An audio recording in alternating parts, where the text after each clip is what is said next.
He turned that house over for 2 days looking for a book. He did the obvious places first, which is what everybody does and why nobody finds anything. The bookshelf, the bedside drawer, the bureau in the front room with the flap that dropped down, which contained 40 years of bank statements in rubber bands and one photograph of a woman on a pier. He did the loft, which had a water tank and a wasp's nest from about 2006. He did the shed and the boat and the space under the boat. He took the back off the clock. It's not here. There's no book. There's no... Where would you put it? You're 83. You go up that hill 3 times a week. Where do you put the thing you take with you every single time? It was in the coat on the hook by the front door, under which there were boots with dried mud on them, set down by a man who meant to clean them later. It had been 11 inches from his right hand every single time he came in or out of that house since Tuesday the 14th of October, and he had walked past it, by his own late account, something in the region of 200 times. It was in the inside pocket, where you put the thing you cannot lose. Waxed cotton cover, the corners gone soft, a rubber band round it that had perished and left a green mark, 240 pages, and every one of them full. You had it on you. You had it on you the whole time. The first page was not a list. It was a legend written slowly in a younger hand than the rest and dated the 9th of June 1986. For whoever comes after. I have been 2 years learning to write their names down, and I have got it wrong more than I have got it right. So read this first. The first column is the name as best I can sound it. Do not trust my spelling. Trust the number. The second column is where they are. The number is the address, and it does not change. The third column is the day I looked. The fourth column is what I found. W means whole. That is the whole of a person, and they are still in there. P means part. There is somebody in there, but something is away, and I cannot always say what. F means only a piece, a voice or a hand or a song, and nobody attached to it. These are the bad ones. And a line through the lot means there was nothing there at all, and I have crossed it out, so I do not go back and spend another one finding out the same. I want to set down that I do not enjoy this, and I have not got used to it. He sat at the kitchen table with the lamp off, because there was no power, and read it by the window until the light went. Page after page after page. 4 columns, a name he could not pronounce, a number in the tens of thousands, a date, a letter, and the crossings out. Because that is the thing about it. That is what makes it not a list.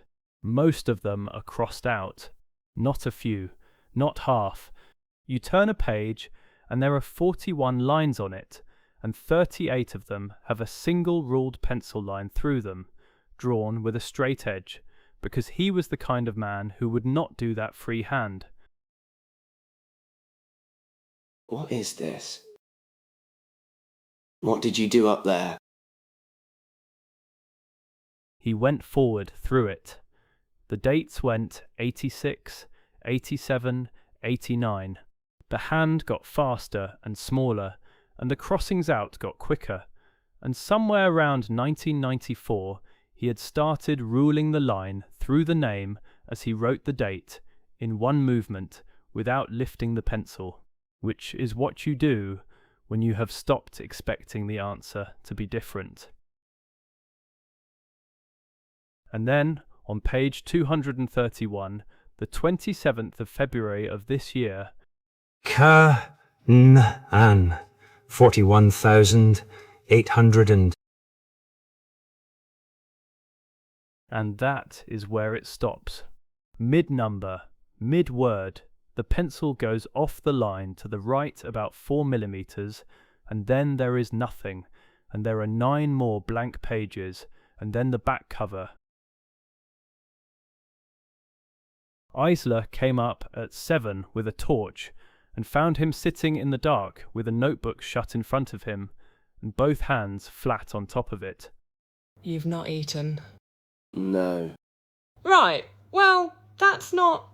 Eisler. What was he doing? Up the hill. All those years. What did he tell people he was doing? And she sat down, because it was the first real question he had asked her. Deer counts. What?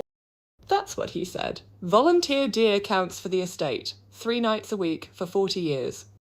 And nobody ever once said, Domhnall, that's an awful lot of deer. Because you don't, do you? If a man goes up a hill, that's not a thing you interfere with. Did he ever seem... Tired? Yeah. Aye, he did. Not old tired. He was strong as a horse right up till the end. He was carrying his own coal at 82. Just some nights he'd come down, he'd sit in that chair and not want the wireless on. And I'd be at the sink and I'd think, something's happened up there. And I never asked, because he was a private man and I was the lassie that did his shopping. Was there something up there? And Ellis Mackay looked at the only person left alive who had loved his grandfather, and told the second lie. No. He went up at 1 in the morning with the notebook inside his coat and the dog in front of him, down the stairwell, along the corridor with nothing else on it, to the door that did not open. He did not know what he was meant to do with it, so he did the stupidest available thing, which was to hold the book up flat against the door with both hands like a man serving a warrant. This is idiotic. This is... The door opened. It was not a room. It was a gallery, about 9 meters deep, and it ran left and right further than the light went, and the wall opposite him went up, and the wall was not a wall.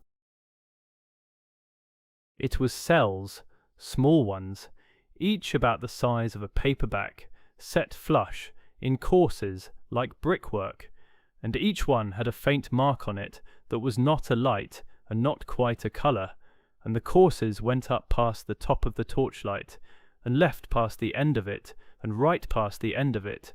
He walked along it with the torch on the wall for 11 minutes, and it did not change, and it did not end. What is this? What is this? And the city, in a dead man's voice, put together a sentence out of 41 years of one man talking to himself in the dark. Aye, that's them. Them. That's the lot of them. He put his hand flat on the wall. It was slightly warm, which was the worst thing about it. How many? 100,000. And somewhere above his head, in the dark, in a fold of rock on a Scottish hillside, in a building that had been waiting since the North Sea was a country, 100,000 people went on, not knowing they had arrived nowhere.